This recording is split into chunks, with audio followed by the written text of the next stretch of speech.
All right. Is it on me now? Yes. Am I in frame? Yes. Beautiful. Yes. Thank you so much for coming in. So obviously, you should probably start off by like introducing yourself. Like, who are you, man? Oh, right. Yes. Well, who am I? I think X the Wizard, Yeah. and I'm probably a bit of a letdown in terms of the guests you've had, because No, the quality of guests has been like someone who's played in international orchestras and someone who's been in governments, and so I feel a little bit like it's coming down a bit in standard, but I'll do my best. Dude. I'm just a YouTube guy, basically. Nothing much to it yet. And yeah, that's me. I think I'm interested in conversations around South Africa mostly, Yeah. and taking South Africa seriously. Yeah. Because I think a lot of us, whether we admit it to ourselves or not, I think we think that this country is a bit of a clown show. And Yeah. there's merit to that, I suppose. But also, this is a very serious country. And I think I don't even mean that in a kind of nationalistic sort of way where, the people that usually call themselves patriots, I don't think I necessarily have the kind of perspective of South Africa that they have. But I do think that the project that's taking place here is quite serious. And I think that even if you look at geographically where South Africa is, if you wanted to circumnavigate the globe, the first time that was done with the Vasco da Gama, you had to touch foot in South Africa. You had to touch base there. And so there's so many different parts of the world that clash and come together here. And that is a very intimidating project. And it's also a project we have to take very, very seriously. Yeah. In a sense, for how to set a certain kind of standard for global affairs, in a way. Yeah. So I think there's a reason why a lot of history has taken place here, and history that even affects other parts of the world. Your Winston Churchills were here during, even with conflicts with the Southern African War, your Mahatma Gandhis, your Mandelas, obviously. And all these people are people that have made an impact all around the world, and stuff that they tried here, politically or otherwise, all kinds of experiments. They tried them first here and then took the information and knowledge that they learned here and took it to the rest of the world. So I think there's something happening here that is quite important, and we have to take it seriously. Yeah. Do you think part of the reason that... Do you think it's where we are situated geographically that makes us relevant? I think that's part of the reason. I think it's part of the inescapability of it all. Because there are many ways that you can bring the world to you. For example, the United States is very central in many ways. And I think the reason that is the case is because of the economic push and pull. Yeah, they have all the power, right? Exactly. Yeah. So there's a lot of history that brings it there. But what I mean is that in a continent where both the equator and the Greenwich Meridian sort of bisect, there's something almost unavoidable. Whether you're doing trade or politics or whatever, something has to go through Africa one way or the other. Yeah. In that, so I don't think that the geographical positioning is what gives it legitimacy. I think that it just substantiates the point.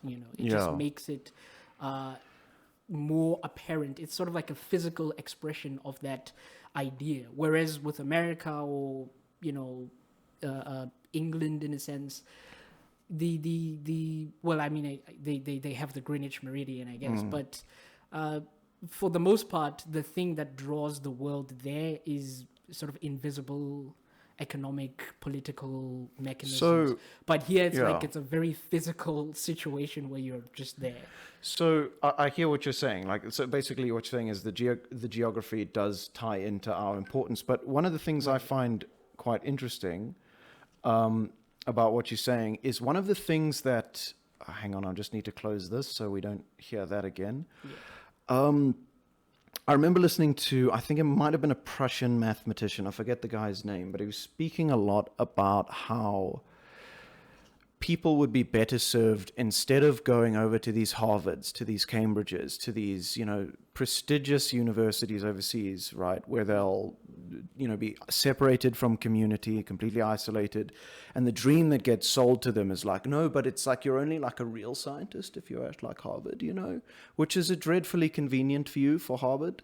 You know what I mean? Whether or not it's true is totally up for debate. But what I hear from you... Well, I mean, the president of Harvard has been advertised to be a plagiarist now, so... Okay, we could get into that for a sec, but just to finish sure. To finish the point, what I hear in your speech is like a desire or a push to take South Africa out of...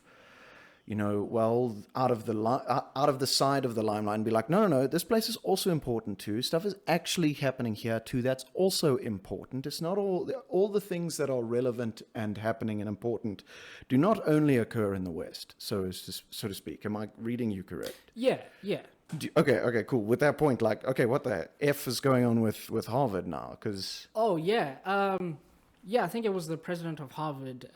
Apparently, a lot of her papers and academic research has been shown to have a lot of plagiarism in it, and I think one of the I don't know what it was. I think it was like a research council or something that looked into this and was I think I remember hearing one of them said something like improper citations is not enough grounds for research misconduct or something like that, which is amazing because even with the YouTube channel, I try to have proper citations. Yeah. But this person is high up in academics, or in academia, but the standard is a bit lax. The higher you go. I think that so in my masters and my honors, I got I think of myself as a scientist, right?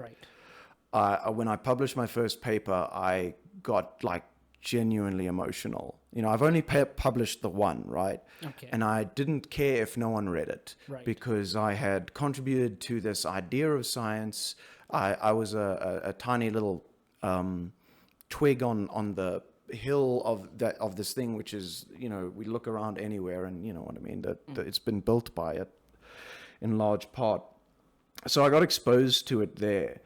And there were a number of like tragic ironies that I ran into there. Like one of them was basically someone had made a very fundamental like error, but like not a scientific error, but like a clerical error in the printing of the paper. Like the picture that said figure 11, was actually, they'd actually duplicated it, and it just so happened that figure was actually quite crucial to understanding the whole thing. Right. But anyway, it came out that it had taken like 2 years for this error to get spotted, and what that subtly meant is that no one read his paper. And I think that's the case with the whole publish or perish mentality that's in science at the moment, right. where you're incentivized not to make an impact, not to do groundbreaking research, but to put something out in a yearly, and to publish it.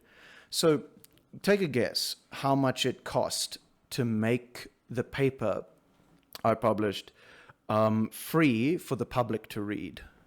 Free for the public to read? Yeah. So open source, basically. Yeah.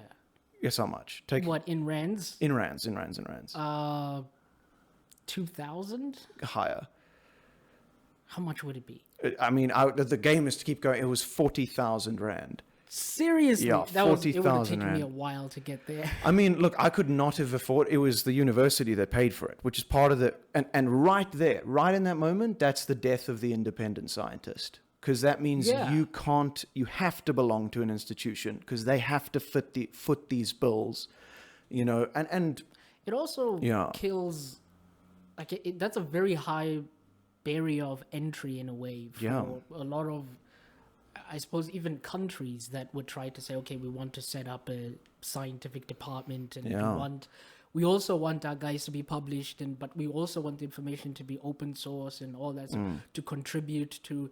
That means, you have to have a lot of money to actually access the scientific process. Look, I think the fees that the varsities had to pay for those for access to art, because look, if you can't read the research as a scientist, you're dead in the water. And so those journalists, the journal articles, I'm forgetting the journals, sorry, charge you an arm and a leg for access to them. Like, I'm doing hundreds or tens of millions rands a year, in subscription fees from these massive universities. So they rake it in, it's a whole racket.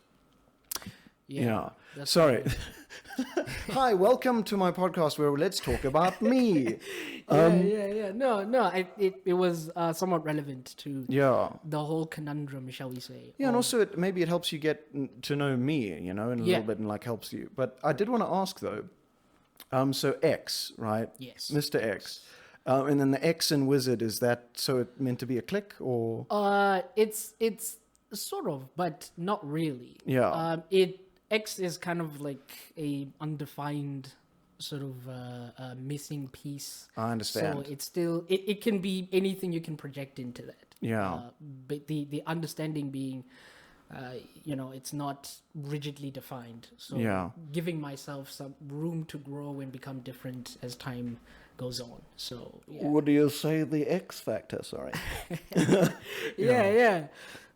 So it's actually a bit embarrassing now concerning Elon Musk's also obsession with the letter X and how it sort of vandalized it in some time. So that's a bit embarrassing, but yeah, it's a cool letter. I'll stick with it. Yeah. But I wanted to ask, is it because I mean the obvious illusion, because you're quite a philosophical guy from what I've seen of your works. You think you clearly think deeply about things you talk about, right? Which is I watched that the video you put up 3 weeks ago, why you should not vote ANC, essentially. Oh yeah. Dude. Yeah, thanks. It is rare, and I mean this with the sincerest of compliments. It is rare for me to be able to sit through an hour long of content and not be bored. So you very like the what would you say, the quality of your storytelling I think is undeniable. Right. Like you knew how to, like were you setting yourself up like as like I'm clearly the savior of this, go watch the video you fuckers. You were setting yourself up as the savior of this guy, and then and you bring the music in. Yeah. And I remember feeling at that time like, oh, this is very saccharine. It's like overly sweet, but you had faith, like this guy knows what he's doing, and then you take us down again, like, oh no, this is how the world actually works. Yeah. Because I think part of the reason why I built it up that way is because usually that's how it sort of goes in a story where everything is pristine and nice, and some of it is pulled from motivational sort of content and how they usually will put in that sort of thing. So it feels like that, but the thing is it well earned though? And what happens afterwards? What happens after? I felt you earned it. The crescendo. Yeah. So that's why I had to sort of put a lot of work into it, because I think otherwise it's cheap if it's just that, and the story doesn't have any complexity or challenge you to be introspective about what's actually going on and to take it. It certainly did that. Yeah. So it was a very complicated video. It's one of the more complicated videos I've put out, and it's also one of the ones that was most demanding in terms of putting it all together, and the editing and so on and so forth. And so it's one of the ones I'm quite proud of, and I think it's a definite direction for the channel. I think one thing though is I don't think I'll always be asking people to tune in for an hour or something like that, but I'll try to condense a lot of the other stuff that I do. But now and again, I do feel if something really, really does demand something like that, then I will, because I have to go all the way and explain everything that I'm trying to get out as cleanly as possible. So are the majority of the videos on your channel, or I mean, I know you've had other long form content as well. I've had other long form content, but I think it's still a lot of it is, maybe the average is around 20 something minutes if we put it all together, because there's some that is like 10 minutes long, and 15 and 18 and 30 and stuff like that. So I wanted to ask, like, so to give you a little bit of a personal story, when I was, so the reason I started this is, so I work from home, right? And so a lot of my day, it takes place in this area. Get up from the bed, go sit there, go but down, this monotony. And I felt the world shrinking. Okay. Because literally, I mean, we could get into it, but I have like very, very complicated views on the brain, right? Right. But essentially, I think you've got to use it or lose it. Right. And like, so little things, when I would go on holiday, I would like lose my phone, because in here, it doesn't matter where you put your phone. Do you know what I mean? So you lose that little, you can imagine this little neural network watching, hey, where's the location? It just gets deleted, you know? So I was feeling that happen. And I was like, I got to change something, brother. Okay. You know? So that was the impetus for me to start this, right? Okay. But for you, what was the impetus to get you to start making the content that you make, you know, to start putting your voice out into the Well, world? partly is because of what I said when I started, that plenty of people don't take anything that happens here quite seriously. Yeah. And I've seen people talk about some of the most ridiculous things you can imagine. Like, Yeah. there are people who will, and I'm not saying that those things are inherently ridiculous, or the analysis that these people put forward about those things is ridiculous, but there are people who will put hours upon hours worth of information detailing, breaking down their favorite episode in, you know, whatever show is popular. Yeah, or This Week something in like Riverdale, you know. Right. Yeah. And I mean, I'm not disparaging any of that. I think it's actually quite brilliant what they're able to do. There's a place for the it, let's amount say. of stuff they can pull out of all of that, and the meaning. Yeah. You know, I enjoy art as well. I've spoken about some of the music that I enjoy and things like that in my channel as well, and I appreciate all of that. And then you think about when people look at the analysis of a country like South Africa, and you don't even get to that level of detail or depth or complexity as an episode of a show. Like, something weird is happening there. Yeah, that we'll rip apart these escapist fantasies, but our own life, we're like, oh, don't touch that with a stick. Yeah, You know? or we'll just, you know, deride it as there's nothing there. There's nothing of complexity there. There's only clown show and politicians that are mucking about, and everything is nonsense, and that's pretty much it. And to me, I felt like, no, there is complexity here. There's a lot of interesting things happening here. And I wanted to be able to share what those things are, what I think those things are, on every level that I can, whether it's philosophical, whether it's everyday stuff, or policies, or news, or music, whatever the case may be. I wanted to be able to take this whole thing, take it seriously, and see how far I can go with breaking it down and all those things. But beyond the analysis, the other thing that motivated me is that, you know, I want what's best, obviously, for my peers and myself. And I think that we are heading down a very difficult and tough road. And I don't think that anybody's going to rescue us. Yeah. So we are going to have to do some of this stuff for ourselves. Yeah. We're going to have to take ourselves seriously on our behalf, because whether we're talking about the world or our current leaders, nobody's going to do that. So, and also because I wanted to watch content like this, so I thought, nobody's making it, I'll make it. And, we'll see how it goes. There's like a small, it's definitely like the social media presence of South Africans is small. You know, like if I go and look at, you know, the average podcast or, you know, content creator on YouTube is like 500,000. 1 million isn't odd to see. You know, I know that you're only seeing, you know, there's a whole bell curve effect. There's a swath of people with way less. Right. But if you go to the average South African, you know what I mean? We don't represent, like, I suppose besides Belle Delphine, but, you know. Well, yeah, which is complicated. Yeah, I mean, it's one of those, like, Elon Musk stuff, like, technically represent, but also, you know. What I'm saying is, but generally, you know, like the West is this big, you know, cultural capital of the world. You know, all the soft power comes from there, and you know.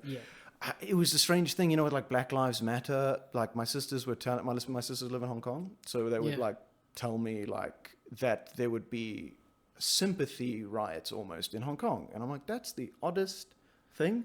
Yeah, those were some. There's a lot that was happening with the Black Lives Matter. Well, I riots, guess but what I mean specifically is just the strength of the soft power reaches to a city with way bigger problems that will never benefit from the results of it. Right, you know, right.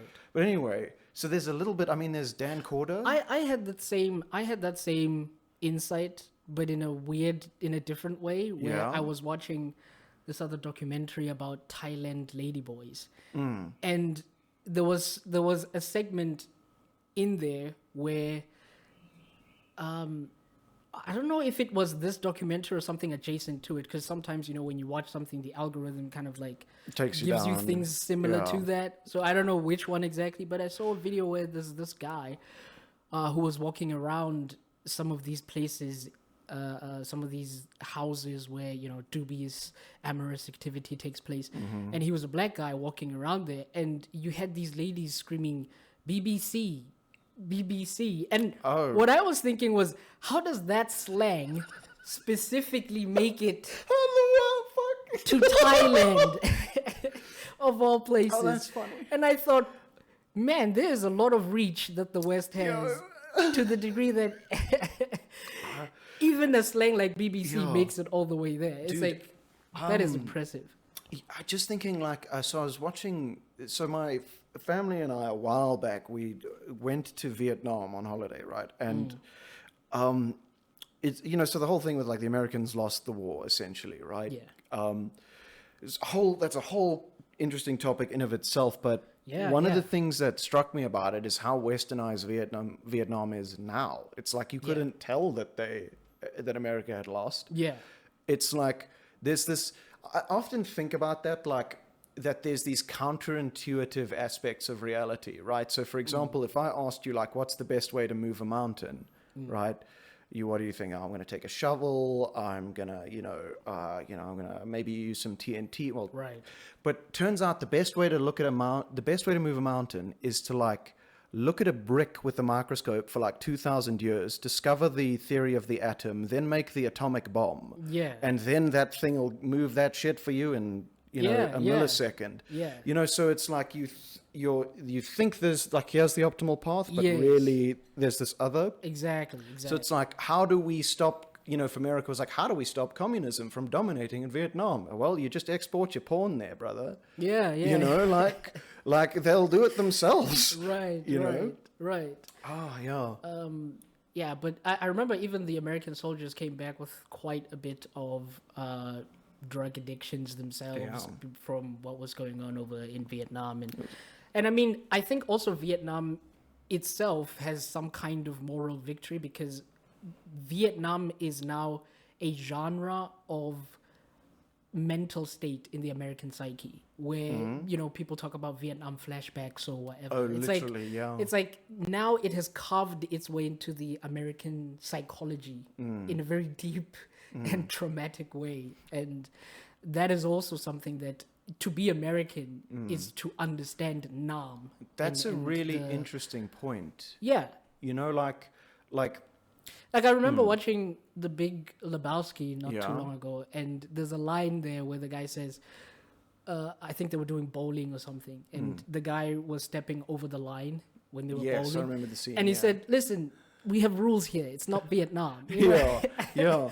And so to think about that, like there's the way that Vietnam exists in the American psyche is that jungle where there was no rules and you thought you knew what you were doing, but everything turned against you. And so it's a genre of psychology almost. But I really like the point you're making, that like the victory in a way of Vietnam, or maybe not even the victory, but just like, because if you look at things like Israel-Palestine, right, it all sort of boils down to me to be a game of power, right? I remember listening to this guy, Muhammad Al-Kurd. He's a Palestinian. He was talking about how when he was a child, the guys came into his village and they just basically took his home from him. So brutal thing that happened to the guy. But I remember, as he was talking about it, it's like, so they came into our villages, and I remember just locking on to the word villages, and I thought, keyword. You had no formal military, so you got rolled over. That's so. I feel like I'm only able to give such a dispassionate view because I'm so bloody distant from the thing, right? But just to say that it's like there's a reason that Israel, say, like parlays with Saudi, but takes over Palestine. You know what I mean? Because they can. And they can't in the one case. They can take over Palestine, they can't take over Saudi. They have to play nice. Yes, exactly. Yeah. So it's a threat to violence, it's all these rules anyway. So then going back and also they are also American allies, so that makes it difficult. Oh, right, yes. Oh, that's a good point. Yeah, no, I didn't think about that. But going back to Vietnam specifically, it's like the reason the Americans lost in a way is because of the effect that it had on the American people. And then how they couldn't justify the war. So like it was the war back home, let's say, that pulled everyone back. Right. Which to me is this very optimistic point, because if you look at Israel-Palestine, you get the vibe that the only thing that matters in our world is power and violence and the ability to exert your will over people. And then here's people refusing to kill each other because they couldn't justify it. It's like, that's rare. People like having compassion on like a. That's why a lot of people tend to associate the mentality that happened with America there and look at, for example, the exorbitant use of narcotics during that period, where it was, the summer of love and peace and all that sort of thing, and it was all these hippies coming out saying, let's spread love, not war, and all that kind of thing. And it's the effect of that, of mind-altering substances to change one's mind has been something that is quite remarkable. Like even people who were maybe into depression or things like that, it's like one dose of psilocybin or something like that, and they would be out. They wouldn't need medication for like 3 months after that. Could I ask you just to clarify something? Are you making the point that, like, sort of a deep point, that the drug problems of the soldiers in Vietnam was in part caused by the unjustified war, and it's like they were like drugging themselves? Or are you talking more about how the hippie drug revolution has sort of brought about like actual real benefits in the forms of like psilocybin for PTSD treatment? Yeah, no, I'm combining all of those things, which is to say that the reason why perhaps something this rare occurred could be because of how this mass effect of these narcotics actually working on people's minds and changing some of their cultural perceptions, right? Because there was a lot of I mean, you have one mental state, let's say, which is the general American mental state of saying, we beat the Nazis, we go to war, that's what we do, to assert our dominance and whatever. And then suddenly there's this change, and this change happens simultaneously. And as you were saying, this is such a rare occurrence for people to say, we don't want to fight anymore because we can't just justify what they're doing there. And leave those short people alone. Exactly. And I think part of it's not me exactly who has made this assessment necessarily, but I forget now who the researchers were, but within the context of America, there has been this linkage of saying that there's probably something to the use of these narcotics that changed the mind of a generation, like physically and literally. And this could have been what had also supported and aided the changes to society that these people wanted to see, and how dramatic they wanted those changes to be. Because I know America went through this big war on drugs. Was that post the? That 60s? Was after. That was that was like in the 80s. Yeah. That was like the response. That was the backlash. The coming down. Yeah. The babalas effect. So it's like, okay, now we have to sort of, and it's really complicated. Even the American war on drugs, because we know stuff about the CIA and their use of narcotics, and it's quite complicated. But yeah, around the 80s, it's generally accepted that was sort of the backlash years, the sort of like Reagan administration and the cracking down of everything. Yeah, I think a lot about that in terms of like kind of let me see if I can do this right. I won't, but I'm going to attempt it. Okay. like human civilization from a computational perspective, Right. where, you know, so basically, let me just break down what I'm looking at, which is like you have like an excess of compassion in the 60s, right? Right. And like that a society can't like sustain itself with one trait alone, and so it like has to oscillate, you know?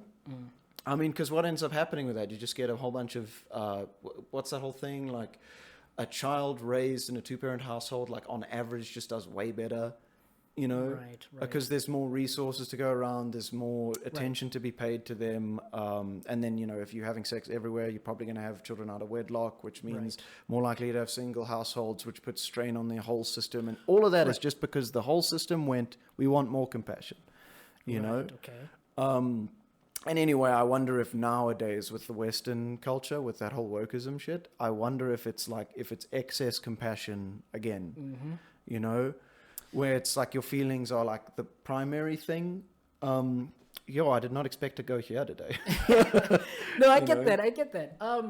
That's it's possible that is the situation. It's one way to look at it, and I think.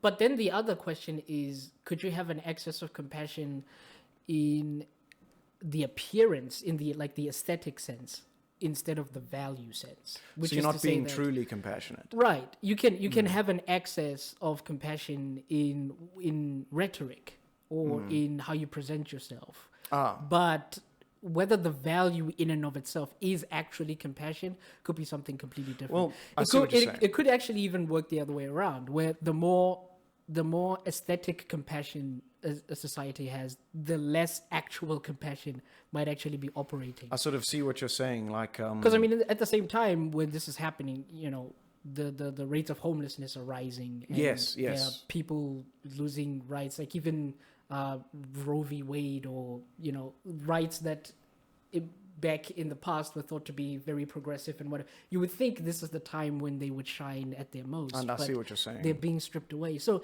there can be a kind of like opposite effect as well. So if I can say it back to you in a way, and you tell me if I've got it, kind of like so with a drug addict, right? The rhetoric compassion would be like, no, we've got to make sure he's like happy, and we don't want to like hurt his feelings. But then like the true compassion is like, intervene. Yes. Stop giving him cocaine. Yes. I know he doesn't like it, but this is better for him, sort of a thing. Or you have to actually hurt somebody to do what's right in a way, right? Yeah. Or like, and I mean, this is not a thinker I think is all the way 100% correct, but someone like Foucault, for example, he noticed this when it comes to how we treat people that are mad, and he would say, okay, back in the day, you used to lock them up and put them in asylums, and you know, or rather, you put them. Actually, they used to be ridiculed or treated unfairly in society and stuff like that. But they had this kind of role as well, where they were mystics and shamans and whatever, and there was a part they were playing in the society. It's romanticized in a way. Yeah? Exactly, and even the concept of madness used to be attached to divinity in some sense, right?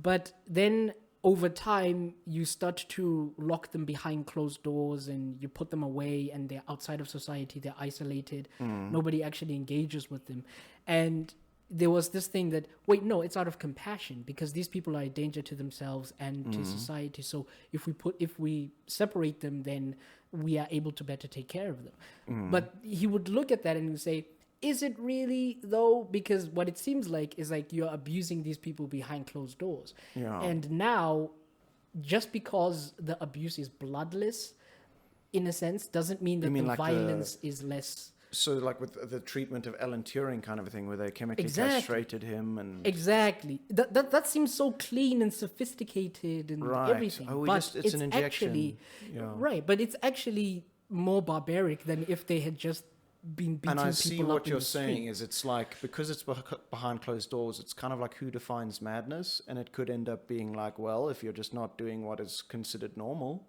off you go, you know? Yeah, and the other thing he noted was that public executions, for example, or public beatings or whatever, they used to happen, and people would turn up and think, yeah, this is great, used to take your kids to a public execution back in the day. But and now people think that, It's pretty barbaric, yeah. And it's weird how, so many people that are talking about protect the children, like, don't understand how modern the concept of childhood can be to the Childhood species, innocence, and how progressive they're almost being in trying to fight the progressives and whatever. Wait, I'm But not sure anyway, I'm following. Oh, you well, totally. I meant a lot of the people who say, protect the children will use that slogan against things like drag, performers dressing in drag or something like that. And they would say that these drag performers are the progressives or the liberals or whatever that are pushing this thing on your child. And what I'm kind of saying is that in an almost opposite kind of way, Yes. the fact that you are seeking to protect your child in this capacity is also quite progressive to the already. species already. So you've ceded ground to the supposed progressives by merely uttering protect the children, but you don't even Shit, I realize mean, it. that's probably more effective. Taking my kid to a public execution is probably more effective than spanking, though. Probably. Listen, dude, Yeah, you don't want to end up like him. But Yeah. anyway, so what would happen is that they would take everybody to public executions and stuff. But then over time, the sentiment would switch to sympathy for the person who's being beaten or the person who's being executed. Over time, it would be like, wait, why is this person being executed? Oh, they They pricked spoke against or the king Yeah. or something like that. And then you'd be Yeah. like, wait a minute, but that's wrong. Why is this happening because of that? And then it would change Over the time. perception of the Yeah. crowd. And then the crowd would be against the powers that be. Why? Because the violence of those powers now is visceral. It's open to everybody to see. It's public. Yeah, it's also as the system becomes so the view that every man-made system eventually becomes corrupt and falls apart, let's say. And so it's like as that government, I'm very hesitant of being completely ignorant here because the words I was about to utter was to say like, oh no, but the people they were executing at the beginning deserved it. Right. And it's only when they started doing it for gain. I mean, look. Yeah, no, I think every instinct maybe at the beginning is, we have to, even now in South Africa you hear people say like, let's bring back the death penalty and so on. and things like Yeah. that. It's like over time there could be a Foucaultian sort of acceptance to say, yes, let's bring it back, but for the purposes of seeing how bad it can get when government tells people when to live or die, you and imagine- then that will cause a revolution or something like that. Could Like, you there's imagine our government running that? deciding who dies or who lives, like that is I'm just thinking about like home affairs where they guys, already do so, but Yeah. I think the Foucaultian insight would be to say Yeah. that they already do so. It's just that now it's behind closed doors and behind layers of bureaucracy and systems and whatever. to say that the and government is corruption. doing executions but Yeah. behind closed doors. Sort of like by saying in a systematic sense. Like there are still people that are being sentenced to death essentially. Andre de Ruyter, essentially, like as to bring up an example, they tried to kill Yeah, him. They yeah, put yeah. him- Or like allowing people to just live in the situation that they live in the Cape Flats or things like that, where it's like, this is a birth to prison to death sort of factory, and it goes on uninhibited, and nobody is trying to, or in government, nobody is actually doing enough to stop it. And so it's almost like it's still happening where these people are being sent en masse to the grave, but it's sort of happening through stages of bureaucracy that we call going to prison, going to court, I sort of know going what you're to saying. whatever. You're making the connection to As this opposed to if it happened immediately and directly, where it's like, okay, you are being bad to us, or you are being useless to society. We're going to kill you. Yeah. Because I think the Foucaultian insight would be to say, if we did do that, if they did actually just straight up put people to death in a more streamlined, direct way, then people would be more. It would be more obvious to people how violent the So, system they're living in is. effectively, if But I'm- now the sorry. violence is bloodless. Yeah. So we sort of Or the go effects are along with delayed. it. Yeah. So by a Foucauldian sense, would Foucault basically say that sending people to the Cape Flats to essentially die a slow death versus a state-sanctioned immediate electric chair death, these are the same. He says that these are functionally the same thing. Yeah. Okay. In terms of power, right? In terms of how this power is being operated. I see it, but I'm not sure if because look, I don't think any society has ever solved poverty. Right, You know, of course. and I feel like there's perhaps the instinct to attribute all evil to our government. You know? I think the difference here is that where you don't have societies that have ever solved poverty, especially in the kind that we're describing, but there's this thing sometimes where what counts as poverty and what counts as just, for example, I'll give you I think the title, I forgot the writer, but the title of the book I think is Abundance Without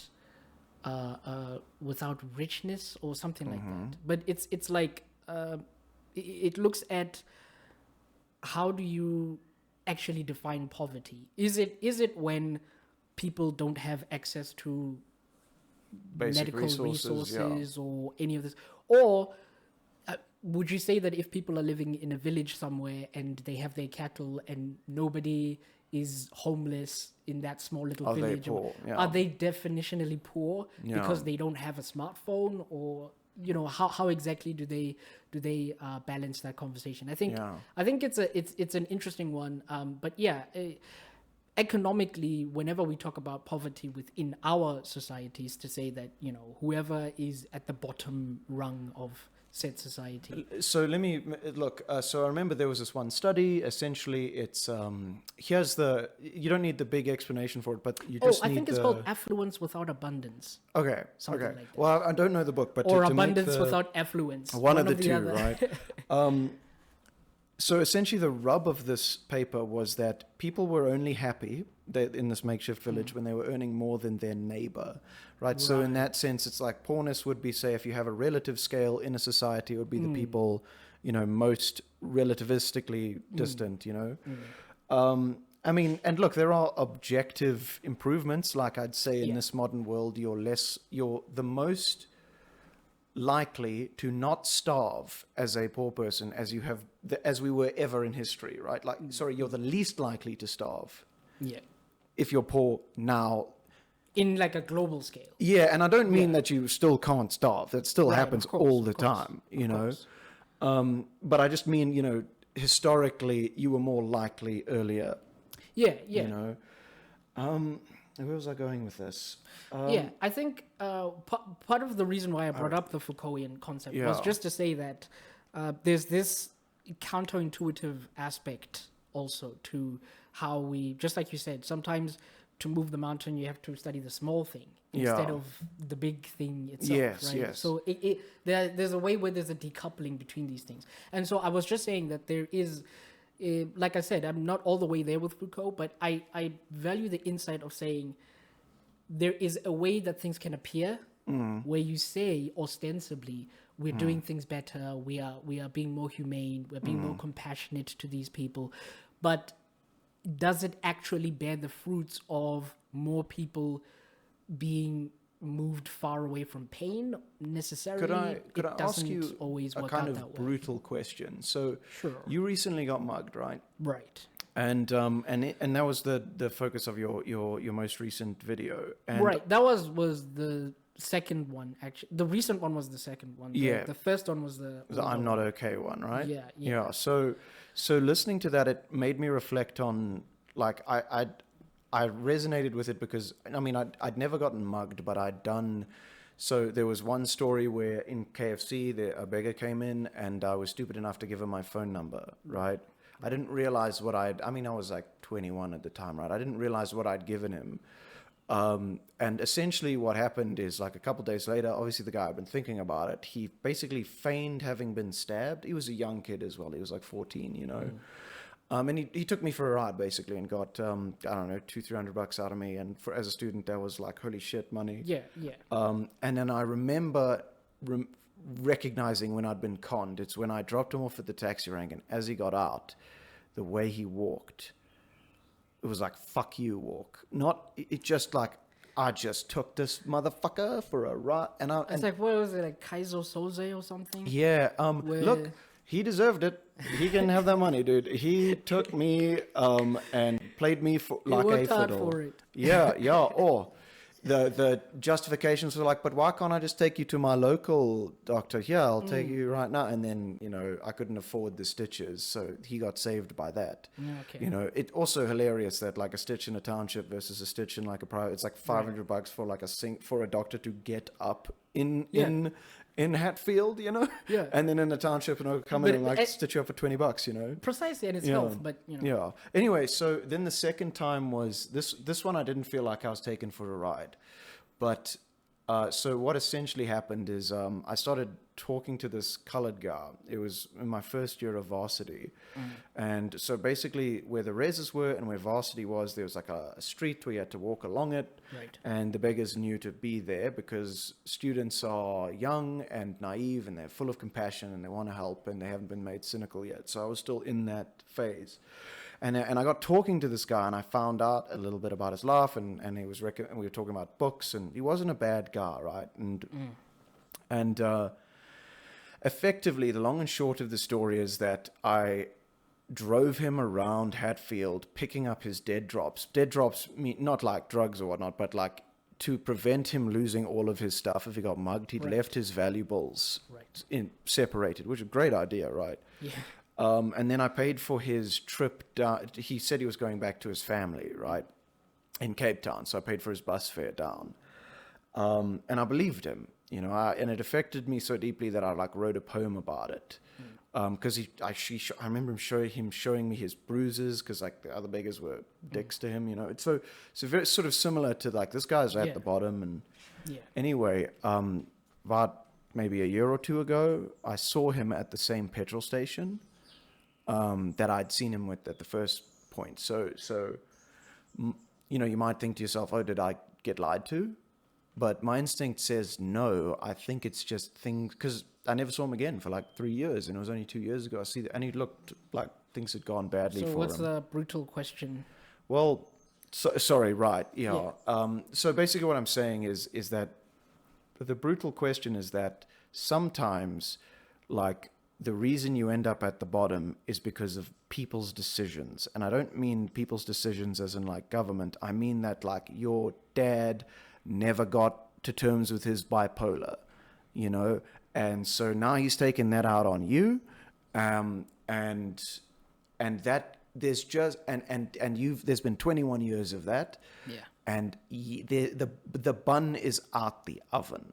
There's no fixing that. There's no government program that's going to undo that. And because that's always going to occur at a certain rate, like that person, how on earth could you take part in society having been through that? And I think the brutal answer is you can't. And that person represents a portion of the poor, I hear what you're saying. At the rock bottom. Yeah, I hear what you're saying. Like there's some people that society requires a certain level of well-adjustedness. Well, it's not even society. It's like if the people around you in your local network shirked their responsibilities, right, and made your life worse. Like, is because people will always bemoan, like, look how much money the government spends on trying to alleviate the right. I get that. I think there's always. Well, it's difficult to address it at a larger level. I think if it's a case by case sort of thing, then there might be, you could see what potentially, what paths can take place to try on a local level or on a person. No, I mean like at an individual level. Yeah. You could try to see what can help a person or stuff like that. Yeah. If they met with someone who is a clinician or something and can really get to the bottom of what's happening here. Yeah, and even then, which can also take a long time. Yeah, exactly. But at an individual level, that's what it would take. At a larger sort of structural level, it's really, really complicated. Yeah. To see, like, if you treat the situation as a demographic, then it becomes really difficult because, what do you invest in and how and all that sort of thing. Have you ever heard of Daryl Davis? I think that's his name. He's the guy who converted something like 600 Ku Klux Klan members. Yeah, I know that dude. Yeah. Yeah, I know. And the that way dude. he did it was by going to them every day and having a normal ass conversation with them for 10 years. And and that's like a certain level of so when you were of speaking heroism or commitment. Well, when you were speaking about this guy who you tried to help, and you thought to yourself, like, how can I make a difference in this guy's life? It's like I look at Daryl Davis and be like, that is the only way it happens, is 10 years of providing this person the stability they lost, which is a huge investment on your part. Right. And even then, there's no guarantee because he has to choose it. Right. All you're doing is providing the guy the opportunity. Right. And from that perspective, I just, I'm not quick to bemoan government for not fixing that problem, because how the fuck do you fix that? Well, yeah, I think even the situation of government, part of the problem, I as I see it, is that there's too much of a focus of the up there, what's going on up there, and who is running up there, and who's going to be the mayor, and who's going to do this, and who's going the to what positions of conference influence and money whatever. and power. Yeah, I think there's a lot of local society things that have been broken up, and I think that we as South Africans will have to, because ultimately the politicians can leave tomorrow. Yeah. These guys have money. If all of this goes down, they're gone tomorrow. Yeah, they're hearing about the stuff burning from Hawaii. Exactly. Like tomorrow they're in Egypt or Yeah. Mauritius or whoever, Yeah. and they will always have that diplomatic sort of capacity anywhere in the world to say, I was a South African diplomat, or I had a big position. So ultimately, we are all we have. The people at the bottom. Yeah. Like all we have that we can really rely on is each other. That's my feeling too, is the only way that guy gets fixed is if Exactly. the local community, the people that know him, they, Exactly. And that sort of leads to, what are your thoughts on brain drain, basically? This, Yeah. because it has a direct influence on the capacity of the community To be able to assist people. Yeah, because all your competent people are being like, sick. If we go Right. to Harvard, these damaging, Anyway, carry on. Yeah, no. I think part of the brain drain situation, of course, it's a concern. Clearly. Yeah. And I think part of the reason why it happens is because of the pessimism that people have about the prospects of South Africa. Hence why you want to add a little bit prognosis. of like, dudes, let's get this project on the Exactly, fucking road. because the thing is, it's romantic for us to hear how the old people beat the old regime, the old struggle, the old liberation movement, how they got so far in their organization and whatever it is that they got together to be able to take down the apartheid regime, at least in its formal sense. It's easy to sort of hear about it and want to take up or when you're a kid, it's easy to imagine yourself as, if I was in that situation back then, I also would have fought. I also would have died like Steve Biko in detention from the police, where they were interrogating him and then he dies in there. And we see how he's been lionized after the fact, and we think, of course I would have done the same. But it's really, really difficult. And a lot of times when people see issues or pain points or whatever, at the first opportunity to escape, of course you will. And I'm not just talking about people that are leaving South Africa or whatever. This happens at a small scale every single time in the townships, for example. The townships have suffered from brain drains this entire time. Because anytime you get a degree and someone in town or in an urban center or economic center in South Africa, you're on your first train to Joburg. Yeah. If you Off get to that Sandton opportunity, with you, yeah. you leave the township behind, and with all its problems or whatever, you're gone. And you only come back, when there's funerals or family. So whatever. no resources flow back. No resources flow back. Yeah. There is nothing that tries to structure it again as something.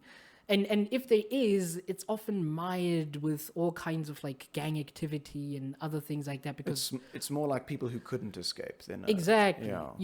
and that becomes a whole issue. But I think the issue of brain drain has always been happening, and I think it began principally with our townships, where a lot of resources just go out and very little ever comes back in. And part of why I have this sort of township aesthetic, in a sense, is as an argument to say this same place can have as profound a conversation about what's happening in the rest of South Africa as any other.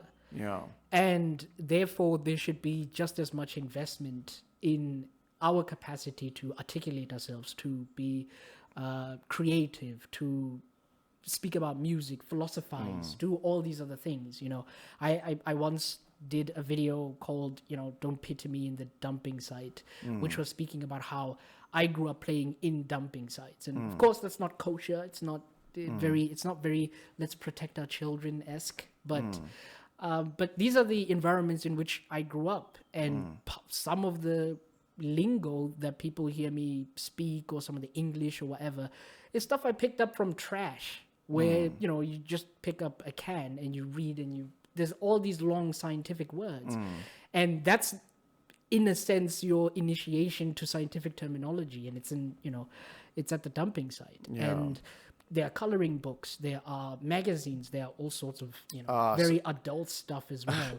There's realities in the dumping exactly, site. I see what you're saying. And you see life, and you see where life begins with the process, and you see where it ends. Yeah. You see where it all ends up at the end of the day. Yeah. And there's a humbling thing about that this magazine that I'm holding used to be owned or bought by someone who I know for a fact my mom doesn't buy these kinds of magazines. They're very expensive, and you can tell by the material, but it ends up here. It ends up at our feet. Yeah. And that's how I sort of got a kind of education in English, in science, in history, in news, gossip, all these sorts of things, by being at this very dangerous place. But all of this to say, there are legitimate gems in the township and in township experiences, you've seen it, and all of that. Yeah.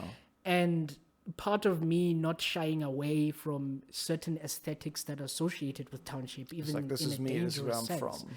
Like the mask and all these other things, where people, the minute they see it, they think, okay, here's a township ruffian who's about to do something. But then they hear you speak. Nefarious. And then you hear me speak, and it's like, okay, I may have misjudged the situation. Yeah. And the idea of it is that there is this massive misjudgment of these spaces and this massive brain drain. Yeah. But what if I said, okay, I'm not going to shy away from this aesthetic. I'm not going to shy. I mean, I talk like this, so there's no way I can disguise how I speak or whatever. But what if I didn't shy away from these markers of where I'm from and still did what I did? Yeah. Maybe that will turn people's minds to say, it's possible for all the conversations we're already having to be had over there, and maybe we can invest. I think, the word, I agree, it's a maybe, but it's also the only possible way.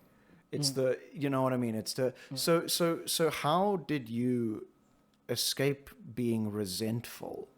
Or would you say that, or maybe you haven't, Right. From that position right at the bottom, I think it's, we were talking about like the less intuitive path is the one you often have to take. So it's like, you take 2 steps to the left and there's hate the rich. It's right there. It's 90% of people are going to go for this because it's so tantalizing, so easy. It's right fucking there. I mean, it is. It's quite sexy too. Yeah, I find myself doing they it have too. guillotines and whatever on that Fuck those side guys in their Mercedes.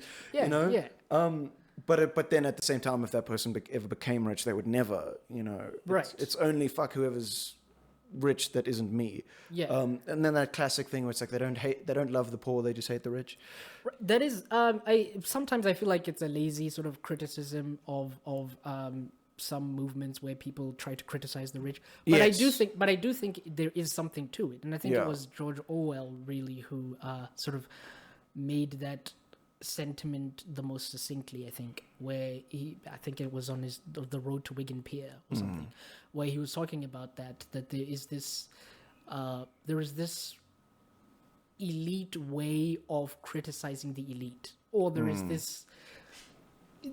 One of the ways that I think about it, even with this concept of Only the elite get to criticize each other, sort of a thing. yeah, it's sort of if you criticize the elite in a more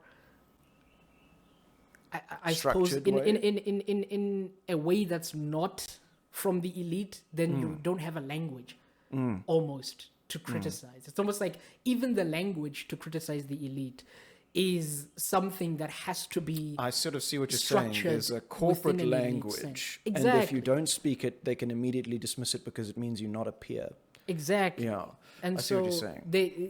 that can also create this sense of having to adopt some kind of elite language or whatever for you to even have a language with which to describe what's happening. It's funny to me whenever I hear, for instance, all these, neo-African kind of, in America, there's sort of like a Hotep thing, that's what they call them, where you have these people who say they're so pro-African and all these things, and then you hear how they describe the problem, and they will use, things like, this is, we have to decolonize our minds, and we have to, these are hegemonic forces and blah, blah, blah. And of course, I understand all of that. I don't have a problem with it. I use it myself.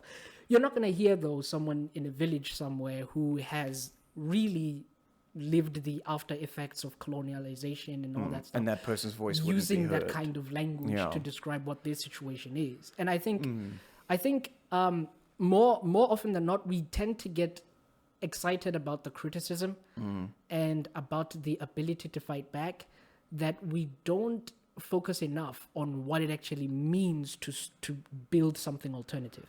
So, for instance, one of my criticisms of a type of like Julius Malema, for instance, is that almost everything in his critique of anything goes back to whiteness, but I don't think that it goes back there merely because it's such a huge hegemonic power, this idea Yeah. of whiteness. But I think that pretty much he doesn't have much of a vision of what Africa is or what Africa should be. Right, I I think think I that see what you're saying. most of the conversation, as Is far tapping as on the his type anger. is concerned, Yeah. is just criticizing whiteness. I think if Yeah. white people disappeared tomorrow, he would be out of a job. Like, Right. he has no kind of vision beyond that. Yeah.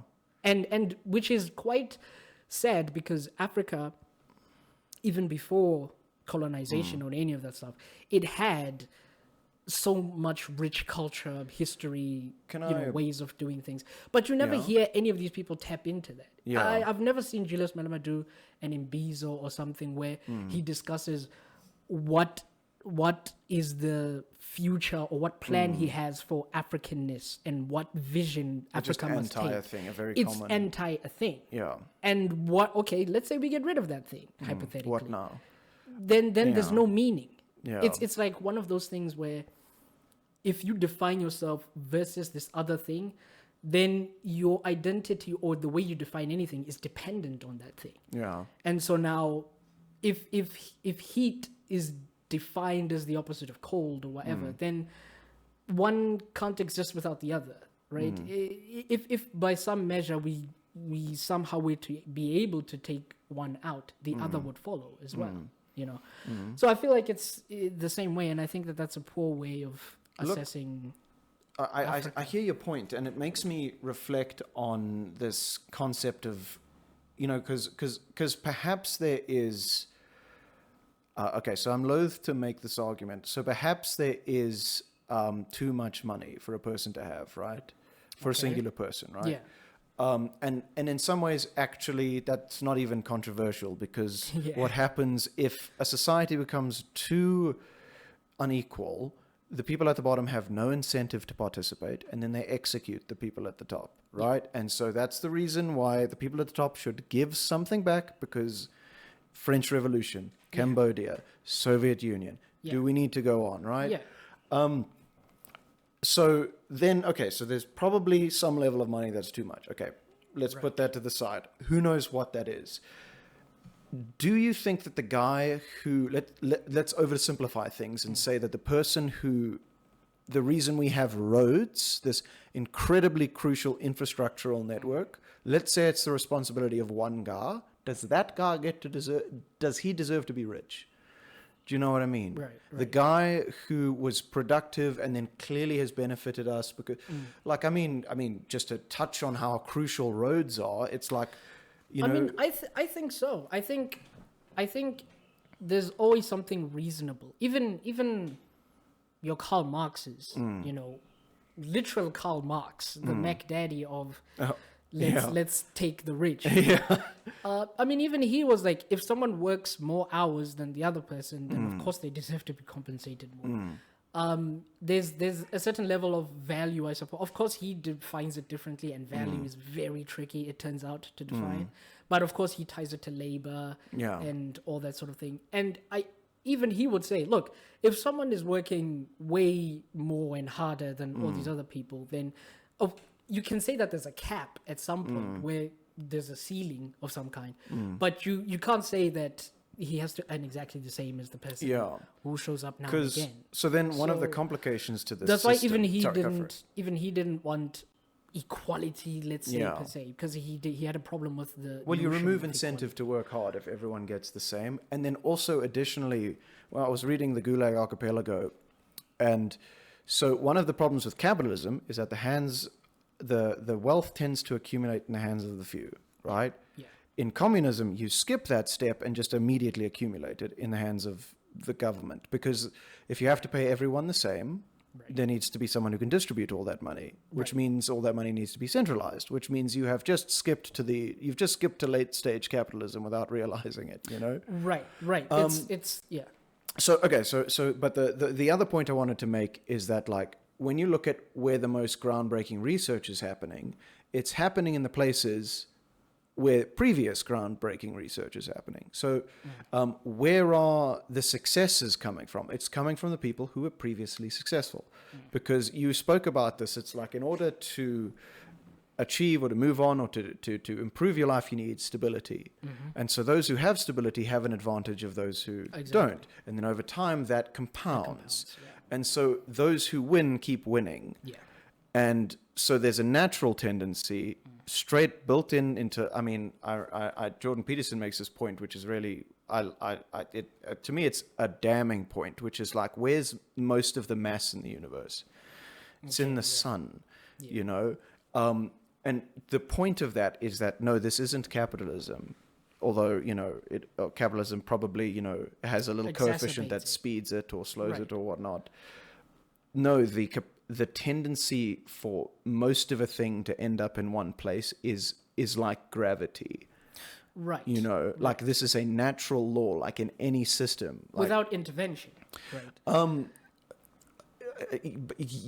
Well, yes. I mean, look. Right. Because what do you mean by intervention? Well, I mean that. How would you intervene in a way that doesn't destroy everything, right? Right. I mean, like, there's a tendency for things to accumulate in the hands of the few, right? Like, yeah. Well, not the hands of the few necessarily, but in certain instances, like what you're talking about with the sun. You know, 80% of the work is done by 20% of the workforce. 90% of the money ends up in the hands of 1% of the people.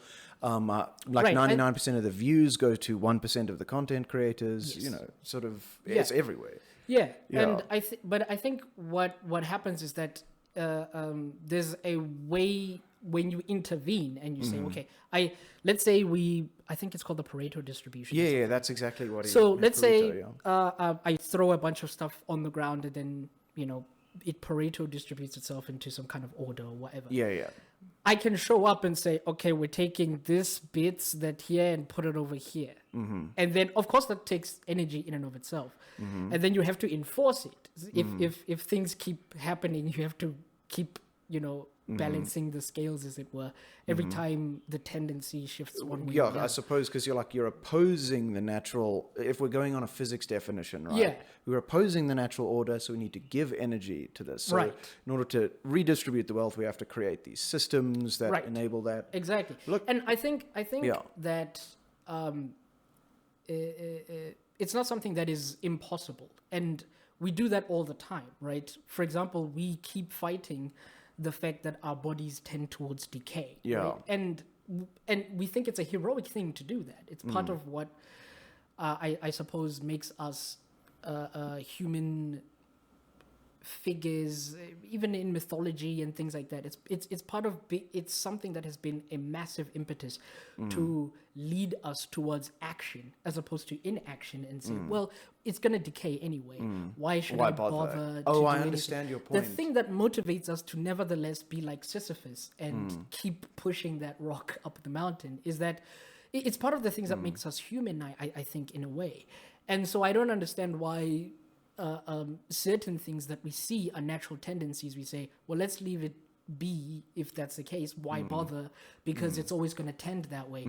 But then on the other hand, when it's things like death, when it's things like entropy, we will fight to the bitter death end. because we're not going to go quietly into that good night. We are still going to I see what you're saying. And to not fight it. I remember reading this statement with Cambodia. They killed people who were wearing glasses. Lol. Because that meant you could afford the healthcare, which meant you were rich, which Right. meant off you went, right? Right. Look, I'm not saying Even we in shouldn't. the French Revolution, you know, Yeah. I mean, the streets were up to ankle height with blood, Yeesh. and that's how horrific it got. Well, this is why I'm totally in agreement with Yeah, you that yeah. you can't just look. It's like the natural tendency is for Right. it to accumulate, but obviously that's not tenable because look what happens, right? Exactly. Let's try avoid that. Yeah. What I'm trying to say is, I mean the only way. Like I suppose I would classify myself in this moment maybe as a bit like a small government kind of person. Okay, yeah. Where I believe that the only way for situations to improve is for individuals to take the responsibility themselves. I hear what you're saying. And I think it's I wouldn't trust any government system to do this for me. Like the only way I could see it happening is the guy who got incredibly rich choosing to give back to the community. That's But what do they? it depends. that It depends on the yeah, guy. yeah. So can I tell you a story? A very, very brief one. Yeah. I was down in Durban. A bunch of my cousins were going to this kind of like just a massive party, essentially, that the whole community went to. Like the whole sort of, I don't know, everybody who went to Boys Heart, you know what I mean? And then it's too small. It's not just the one school. But essentially what it was just like a fair that this one rich bloke just put on. And I think the beer was free. Right. And so it's like, okay, so it's rare, but there's no reason that guy has to do like Lolly Street. Right. Do you know Lolly Street nearby? I've You heard don't of know. it. So Lolly Street is essentially a really rich street where all the rich people put out these very pretty lights. Oh, okay. And then people show up in their cars and they drive along, right? I mean, so much of society, like there's this one castle in Europe which its waterworks play music, and there was just a rich bloke being like, Right, "I got so okay, much yeah. money," and the point is it became like a touchstone of like the local community and became a source of culture, Right. and so. Anyway, and so what I'm saying is it's like, it does happen. Like Lolly Street, Of it's like course. those people don't need to put out those lights to foot the electricity bills. Right. But they do, and maybe they're not doing enough, but... Right. There's a similar situation that happens also in the Eastern Cape. Yeah. Where there are people who are building schools for Yeah. some of the kids there. Yeah. Because of the pit latrines and all this sort of things, like the kids are dying in pit latrines. So Yeah. there are some rich blokes who will go out there and then they'll just build a new school and whatever. And but the other thing is that sustainable? Is that like a systemic structural thing that will reliably make sure that the lights are on? Let me put it this If way. they decide tomorrow Yeah. that, okay, we've been keeping these lights on for quite a bit, and it's not like we get a thank you, and we keep getting criticized now and again, so let's just turn them off. Then that happens, and there's no way that society can benefit as much from something that can be. Let me put it in this its way. Yeah. I think there is no human system that is robust to human corruption. Any system we create is basically organizing the relationships between people. Of course, yeah. So nodes in a network. And if that node, that human is corruptible, you can't architect around. You can try to make it robust, by creating competing power systems. But what I'm I don't think that's something. I don't think you can completely get rid of the corruption. it's not just sorry, go. It's part of the reason why I'm saying what I'm saying, because I understand that we are so corruptible. Yes. And so that's why I'm looking at, well, what happens if this thing doesn't work the way we want it to? Like then where is everyone? And I think part of the reason why I say this is because when you have a system of let's say kind of like a charity or whatever, where these people are giving other people money to do what they do. I think, and this is one thing that I tried to avoid in that story that I told in the video, where I said that there's a way I was seeing myself as kind of the hero figure in this situation, where I was holding this person, lifting them up, and this person, it becomes a pawn in my story about how heroic, morally speaking, I can be. Yeah, I hear you. And then something about that immediately corrupts the entire, structure. And what I'm sort of why? Can you help me cognizant understand why? I think it's a psychological thing. I think whenever you have enough power in a certain environment to essentially be a lord or a demigod over people's lives, you behave as such. Like there's a certain point where the amount of stuff that you've accumulated is enough that everyone here is a subject to you. And they will know that.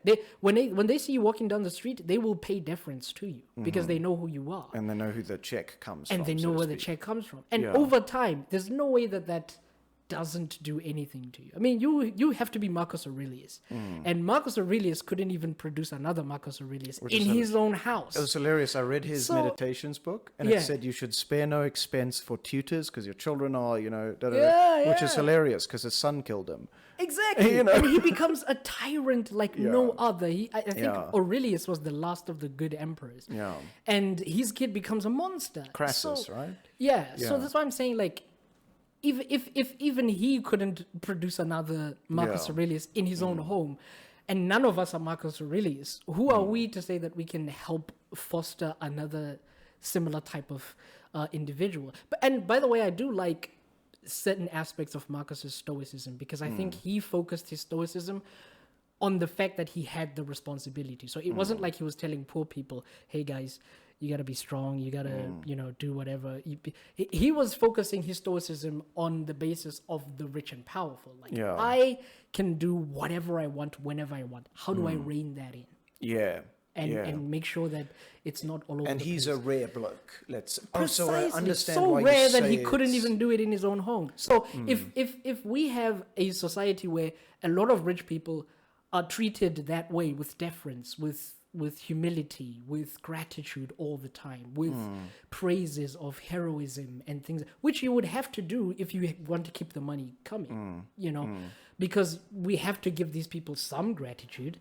If you have so much resources that an entire neighborhood, I remember the story Schitt's Creek, where these people go and live in a neighborhood that they used to own, and they used to be so rich that they bought it at a fluke. Like, oh, let's just buy this whole town, And when that happens at that level, something happens to your brain that just breaks, I think. And I think it's almost a studied phenomenon. Like there was a lawyer who once defended a rich kid's behavior by saying he has like rich brain or whatever. And then it started being studied to see if that's a thing. And there's kind of merit to that there is some psychological differences in the capacity to empathize, the capacity to see other people as fully realized people. Also freedom of consequence. Exactly. You can treat them And however also you like. consequence and all those, that just accumulates over time with a certain level of behaving that way in society. We don't do which I don't think we can we sustain. don't do well at the tops of hierarchy, so to speak. It's like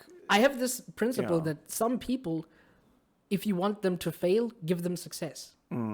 It's sort of counterintuitive, like we said before. And I love every time when there's like these juxtapositions in principles, because it happens a lot. Which is part of the reason why whenever people compliment me, it's not that I'm suspicious of the compliment, but I always try to think about it as don't let it go. to your head. Yeah. Look, because but you can also destroy your own successes that way, and then Exactly. become phenomenally depressed. And Exactly. you know, Some people, yeah. if you want them to fail, give them all the success. then they'll stop working. Is that your point? Or No, the success will destroy them because they just are not built to be able to handle everything that comes with success. The deification of you.